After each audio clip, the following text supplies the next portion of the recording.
പറയുന്നു, ഞാൻ നല്ല കുട്ടിയാ.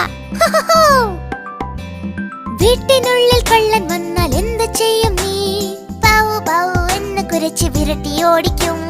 പപ്പക്കുട്ട, ഞാൻ നിനക്ക് ചോറ് തരുമല്ലോ, ഞാനും ചോറുണ്ടിട്ട് കാവൽ കാത്തിടുമല്ലോ.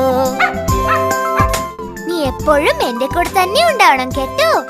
നമ്മൾ രണ്ടുപേരും ഇനി മുതൽ ബെസ്റ്റ് ഫ്രണ്ട്സാ.